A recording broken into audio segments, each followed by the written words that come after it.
This what God feel like. Yeah. Laughing to the bank like yeah. Flex on swole like yeah. You feel some type of way then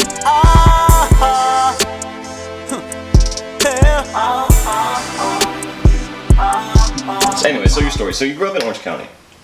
Inland, actually. The 909. Yeah, I'm a 909er. Yeah. Okay. Yeah. Grew up and moved out and got a new phone number.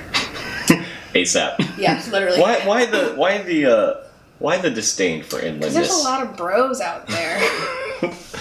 That's what Can it you comes down describe bro for me? So, like what that subculture actually is? Ooh, it's tough. I picture the the S's. Oh yeah, that logo. Is that what it is? Yeah.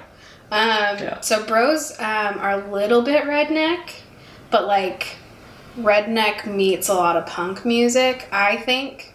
Word. And they like to do like off-roading, and they have big lifted trucks. Right. They have a few select brands they're really into, like Fox Racing and Famous Stars and Stripes. Famous Stars and Stripes. Okay. Yeah. I definitely have a. Oh yeah. I know exactly. Mm-hmm. Cool. They wear the trucker hats. They wear the black tube socks with the shorts. Makes sense. Lots of black. Right. They like loud vehicles. Cool. I think I might have been a bro at one point, but like I like not all at once, but all those characteristics have you were like appeared, spread out, but not like completely. Like I like all the wearing all black, or I've also had a very loud vehicle at one point. It was a 4Runner. Is that on purpose, or was it? Because it was an old car? No, that was on just old and dirty. Yeah, but like I got a lot of bro friends, I think, from it, like on the freeway, because they were just they were like and I was just like I hate the sound. So but that's unintentional broness. California. That's the best way to do it. Okay. Okay. So that's how you grew up. Yeah. Were you ever a bro? Mm-mm. Are girls also called bros? They're called bro-hos. So. Oh boy. Yeah. How does that? This was okay. Mhm. They were called bro-hos. Like they called each other bro-hos. It was like a title that they earned. Yeah. I don't feel the privilege to be able to speak an opinion on how girls should be named. Oh well, I have them, but if they, that's what you're here for. So yeah. So I did that. Okay. My dad grew up out here. My mom grew up on a small farm in Nebraska, and so a lot of me equals small town Nebraska too. Gotcha. Some strong roots, and my mom's super tomboy, so I'm not your typical girly girl. My dad is a pastor's kid, huge family, so I grew up around all of them. We got together all the time, like my cousins are my best friends. So cool. Grew up in I would call it a super conservative Christian environment. Is that pretty popular in Nebraska? Or the small town in Nebraska? Yeah, so Nebraska, but also my dad's family out here too. So my dad's family is from Georgia, so that Southern Baptist, we got that going on. Cool. So, yeah. But like Grandpa's a theologian, big part of my life. So the NASB author. NASB translator. Translator. One of many, but yes. Yes, not the author of the Bible. No, he's not the author of the Bible. He wrote the NSB. Translator. Yeah, translator. Which is very cool. Yeah. Which I still, want to have like a odd conversation with him about. He's losing a little bit of his mental ability to keep things straight, so it'd be really interesting to see what he would tell you. Because I think he'd probably be making up stories now at this point. But I believe them all. Yeah, and he's very convincing. Although he told me, this is one of my favorite stories about him recently, or stories he's told me, when Trump was inaugurated. Right. My grandpa's convinced that he was at the inauguration, which he most certainly was not. Also, big Trump supporter. Like, big, has the hat. He's into it. So, convinced he was at the inauguration. Also convinced that Trump was sworn in on an NASB Bible, obviously. And my grandpa's convinced that he went to church with the Trumps that following Sunday. I hope this isn't insensitive laughter. It's just so. No, it's he's told us his house is worth $600 million. Like, he's just got all kinds of stories. So I'm not sure he'd tell you lots of true things, but it'd still be fascinating. Well, he and Trump have a lot in common. It sounds like at this point. Probably. In terms of that. Yes, in terms of what's going, you think. Maybe that's reality why he likes him so much. It makes it actually a little bit easier to understand. Like, I hate not to get too political, but like now, like it's just like it makes it a little bit easier to understand. Sorry for your grandfather, first of all. Yeah, no, he's using this example, No, but it makes it a little easier to understand Trump's like rationale behind the things he thinks exist, because now it's like, okay, I know older guys that are like old, like Trump's old, like people, he's old, so it's like now it makes a little bit more sense to why you could be like, no, the crowd size was the largest the world has ever seen, and says the things he says, because maybe he actually believes it, and if he believes it, I could like if he actually is seeing that, I could be a little bit more sympathetic, just like we could be like grandpas. Yeah, we nod with Grandpa, so maybe we just start doing that with Trump. Like, you totally had the biggest crowd. Yeah, it's okay. Yeah. Okay, sure. And then. But he also has the nuclear code. So there's a big difference. Yeah. Grandpa doesn't even have keys to a car, so. I was being insane. Sorry, Gramps. Okay, yeah. Way to bring it back to the perspective of reality right now. Yeah, so. Good point.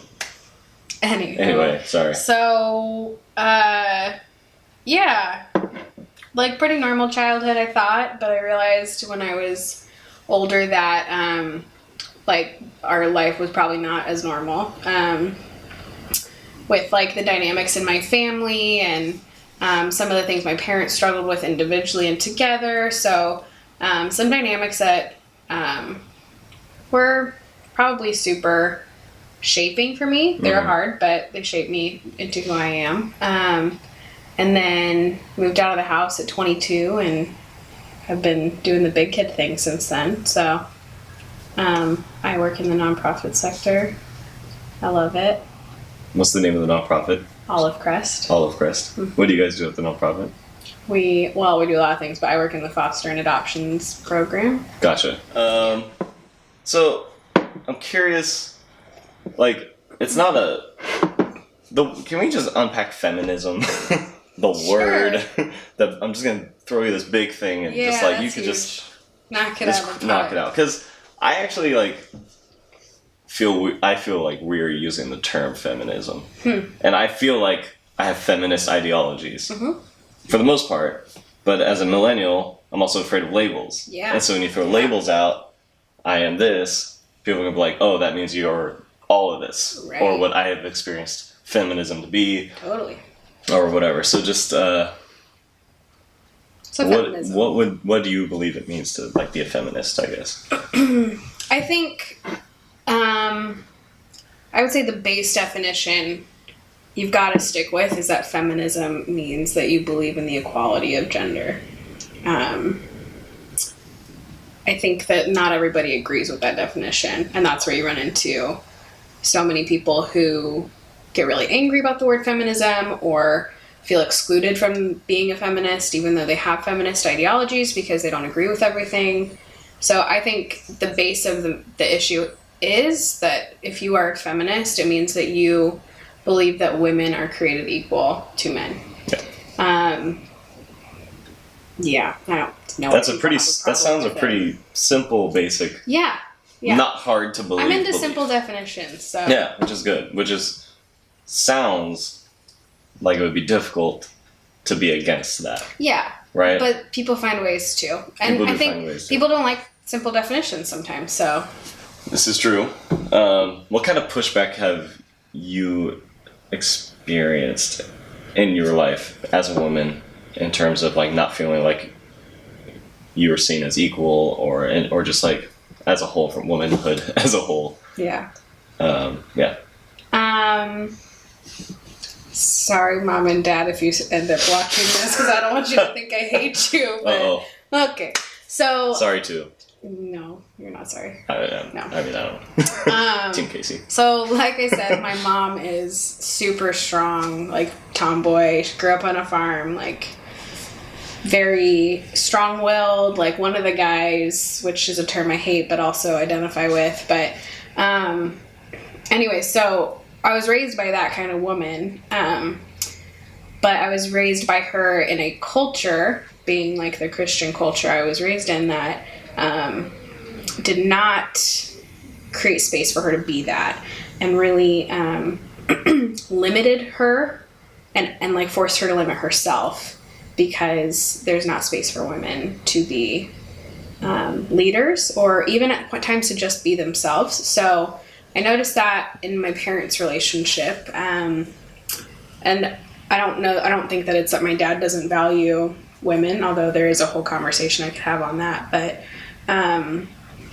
I think it's because of the culture they were both brought up in, where they were told that the man's the head of the household, the woman needs to submit, and she's there as the helpmate, which is a term that gets misused constantly. So my strong, brilliant leader of a mom was like chipped away, essentially. I think she chipped herself away to fit into a box to make life easier and to create less conflict. And so I have memories of her telling me that my dad thought my emotions were manipulative, so I needed to figure out how to not have them around him. Okay, gotcha. And I remember when at one point she was telling me, like, I needed to let the man be the man. And an example that she used was even when she felt like my dad was going the wrong direction in the car, she couldn't tell him that she thought he needed to turn right instead of go straight, because that wasn't letting him be the man, and it would create conflict. And she saw it as a detriment that she was such a strong woman, because it created conflict in their marriage. So she felt like she needed to make herself quieter and smaller in order to have a healthy marriage, which feels so backwards to me. Yeah. So that's the kind of culture I was raised in. That's what I was told a woman is, and that's what I was told my place was. Women were not leaders in the church. Like, my mom was the head of women's ministry, which is rad, but like, that's where she was allowed to go, and that's as far as she was allowed to go. Gotcha. You know? Yeah. So when I see, like, the people that could have learned from her, and the things that she could have done with her life that she's really skilled and passionate about, that she didn't or couldn't, because there wasn't space for that in our culture, makes me really, really sad for her and for the people in her life. And then as I got older, like, you know, I'm walking down the street as a 13-year-old and I get catcalled by grown men in a truck, you know, and that was just normal. Like, that was just kind of something I knew was like, you just ignore it, because then maybe they'll stop. Yeah. I remember one time I was probably in elementary school. I was rollerblading home from my friend's house, and like a group of teenage guys stopped their car and were going to get out of their car. And I took off and like took a shortcut home, because instead of like thinking I need to stand up for them, my thought was like, run, like I'm in danger. Right. And that was like, that didn't seem crazy. It just felt like, yeah, like I've been told to run to protect myself, you know? Like, you're constantly told as a girl, like, carry your keys a certain way in a parking lot, and don't go out alone. And as I got older, like, I've had instances like going out with friends, and like, guys don't ask permission, they just go for it. And it's like, there are like things I look back on once I hit probably my mid-20s, and I realized like all of that was essentially like sexual assault. Yeah. That I didn't even realize was happening, because it was so normalized. Like, that's just what happens in our culture. That sucks. That shows, like, that just sucks how it's like so deeply ingrained in the culture. The fact that even women aren't like thinking it's just normal. Right. Like what you just said. That's just okay. That's crazy. So the limiting by the Christian culture, saying that there's not room for me to be like who I think God has created me to be, and be a leader, and like just use gifts that He's given me. Like, if they don't fit in a certain box, you're not allowed to use them, supposedly, in some churches. And so that's been a hard thing for me to wrap my mind around. And then the society as a whole, not just Christian culture, like the the objectification of women, the power that it's just obvious men have over women. It's just weird and crazy and doesn't make sense. Do you feel like is there a level of frustration? I'm assuming I have a level of frustration. I think we would agree, but like specifically within the church, you would expect like society as a whole. I feel like you could. It's like you're like, okay, we live in a patriarchal society. Yeah, we live in a patriarchal society. It sucks. But to look at the church and see that it seems to be even behind the already patriarchal society, like how much does that play an extra part in the hurt, in the pain? Yeah. I think more of my hurt has come from the church. Like, society as a whole is just frustrating. But when I see sexism in the church, that hurts because those are my people. Like, those are the people that raised me, and those are the people who are supposed to I always struggle with this word. Champion me? Yeah. Champion you. Thank you. Yes. Champion you. I always struggle. It always feels like the way you're not supposed to. I use the word too. It always feels wrong. It's hard. Like you're not supposed to say champion somebody. You can. Because it's a noun. Yeah, but and it that's can also be the confusion. used as a verb. Yeah. So. Anyways, so like to feel like I was being put in a box and being limited based on my gender by the people who were raising me and telling me like, God created you to do amazing things. Go do big things for God, but like except only for anything for God. Yeah, like, right. But if you want to get on stage, no. Yeah. Like no, that's just God's calling you to do anything. Do kids ministry, right? You know. So I did lots of kids ministry growing up because that's what you do. Wow. Yeah, so that's more frustrating, and I think so when I was a senior in college, I wrote a paper. I took I don't remember what it was, religious studies, something, at a public school. So it wasn't a Christian school, but it was about early Christian history. So that was fascinating for me to take at that time in my life when I'm starting to become an adult and form my own opinions and not go to my parents' church anymore. And I wrote my last paper for that class about women in the church. And that was like a pivotal point for me of doing my own research and realizing what I've been told my whole life that these rules are is not at all what Jesus has shown in the Bible. Yeah. Like just so disregarding most of the narrative that's in the Bible for a few verses that seem black and white because that's what the church is really comfortable with. Right. Yeah, it's insane. Just you couldn't get farther from the heart of who Jesus is. The heart of who Jesus is, and even just like reading that Patient Ferment of the early church book, and just church history. Mm-hmm. First couple hundred years, it was like women made Christianity. Even now, like really. Most churches are majority women. Yeah, but which we're not is allowed crazy to be at the head of leadership. because it shows how strong once again women are. Yeah. Because it's like you guys are constantly being. Women are constantly being disregarded in the church culture, yet still showing up every Sunday and bringing your children and like sticking with and setting up everything so the men can get up on stage. Yeah.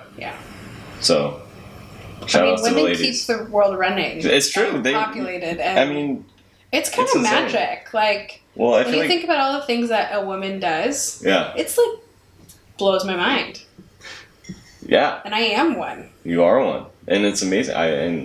I don't understand why men can be slow to appreciate.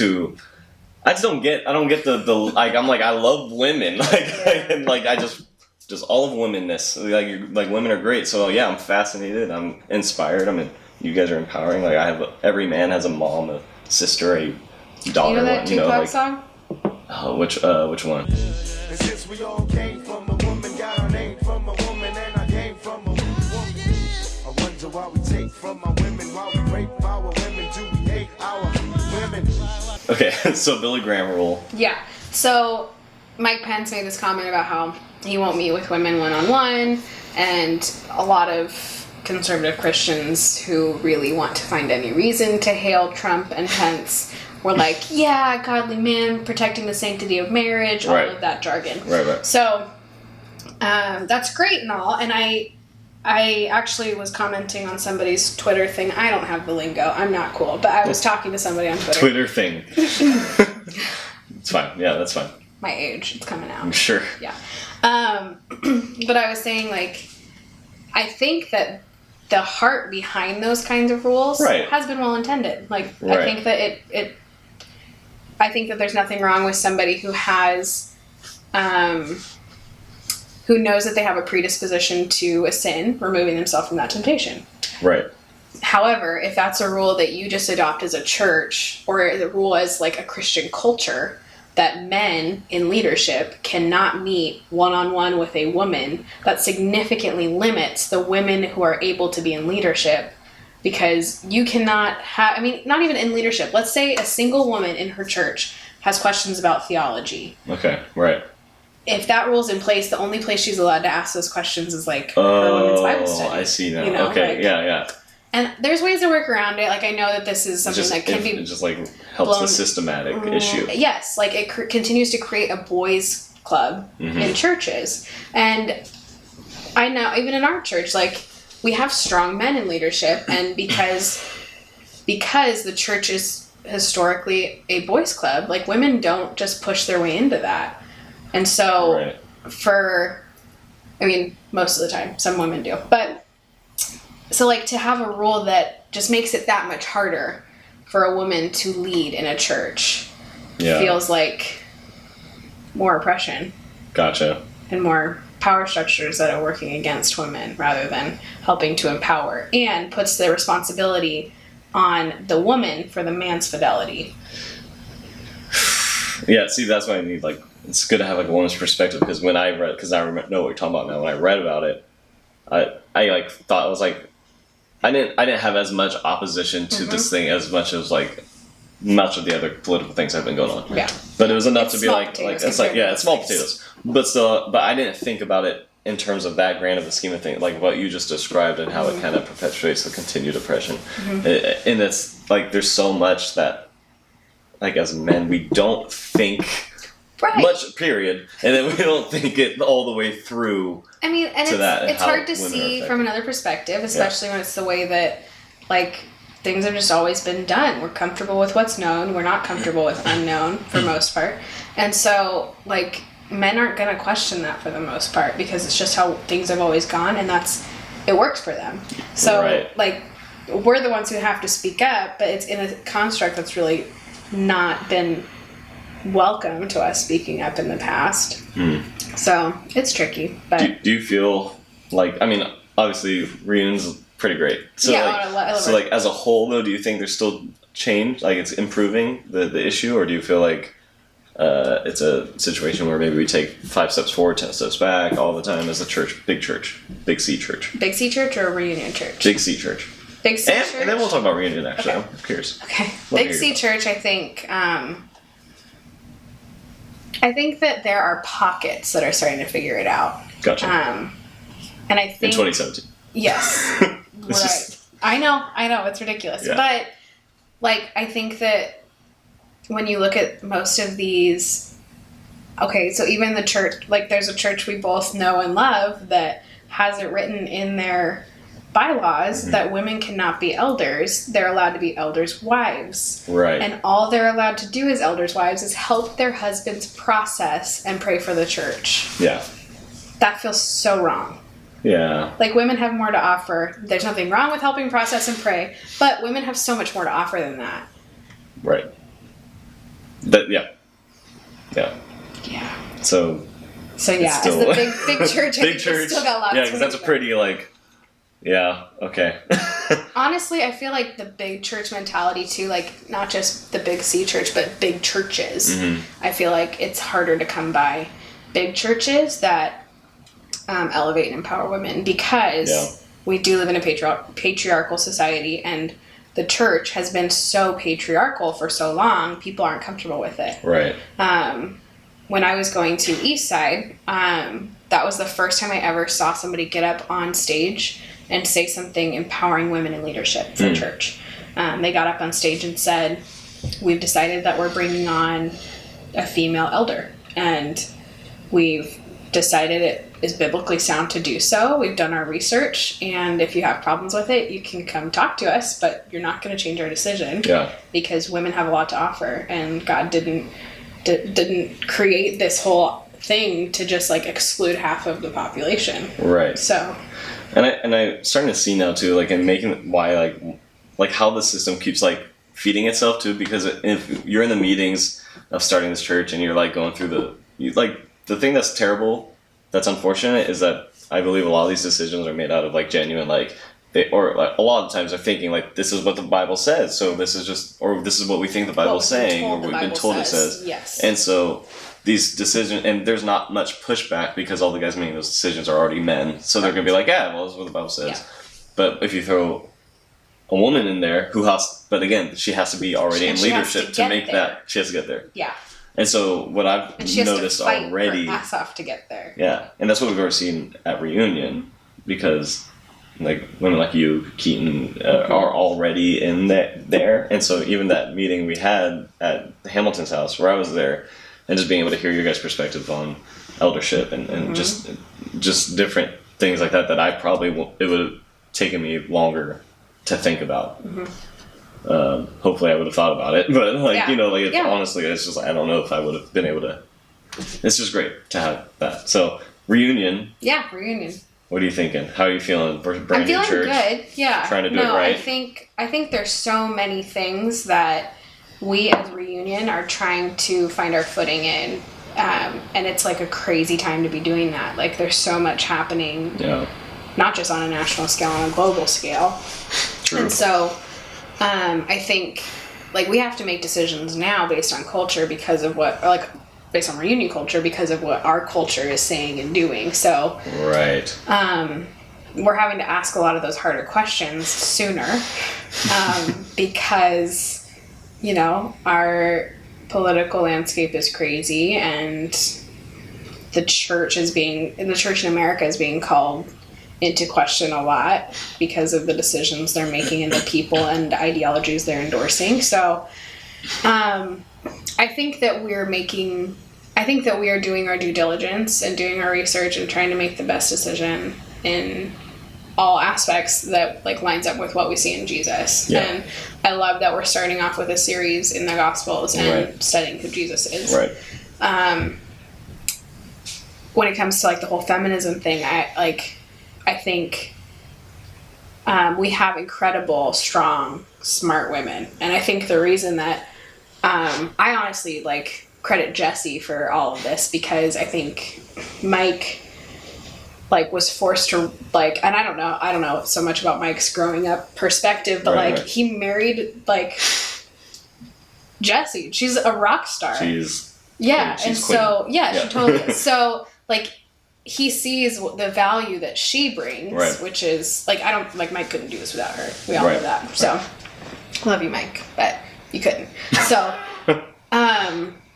so that their marriage really helped set the tone for a partnership, because their marriage is a partnership. So being able to have both genders represented and have equal footing and bring all of their gifts to the table is crucial. I think we're still going to have a struggle because we've all grown up in churches, for the most part, that did not have women in leadership. And so it's one of those constructs that is not familiar. So, to have weeks where there's not a woman on stage at all, and to have that be something I didn't even recognize right away. Right. That's hard. And I'm a pretty observant person when it comes to these gender disparities, if you will. So, that's just stuff that we're gonna have to prioritize. If that's a priority for us. And I told Nathan this, I think the men in our church need to be intentional to invite the women into those spaces, because like I said, women don't always fight for those spaces in church, because it's just not what we've done.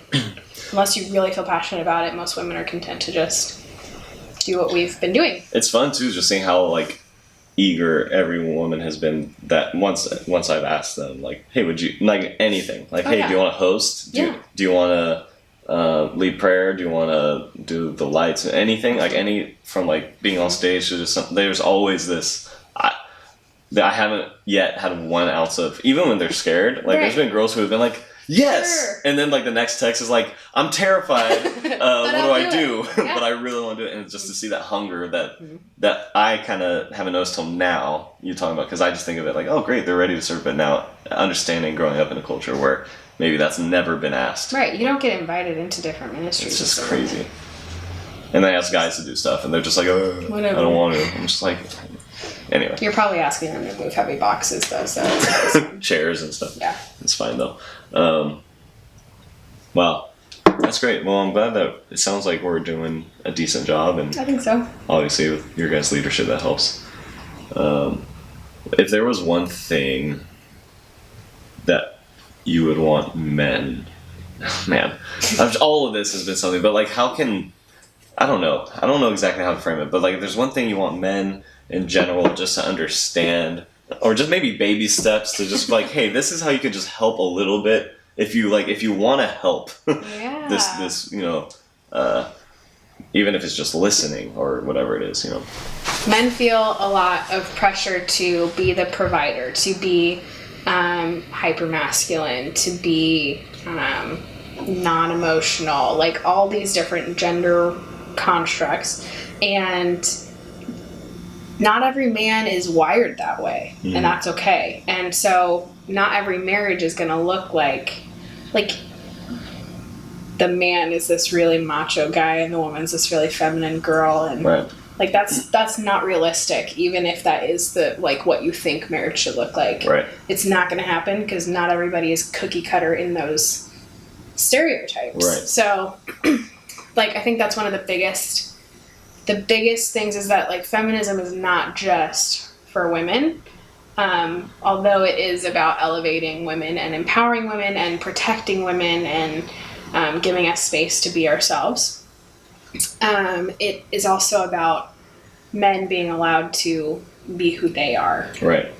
without feeling like they have to fit a social construct too. It just sounds like it's just simply just being all of who you are and all of your which is you-ness. what I think redemption and Right. reconciling yourself to who Christ made you to be, Right. and living a full life, like that's the point Freedom. of all of Yeah, this. yeah. Is that God wants me as an individual to be reconciled to Him and to be myself because He created me. Yeah. So anything that limits or tries to distract from that is not of God. It's already Antichrist. Yeah. That's just what it is. Yeah. Beautiful. Well said, Kaci. Thanks. Thanks for having me. Or thanks for Thank being you here. for having Thank- me. Yeah. Okay. Thank me for having you. I just did.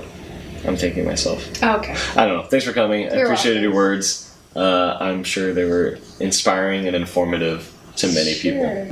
This what God feel like. Yeah. Laughing to the bank like yeah. Flex on swole like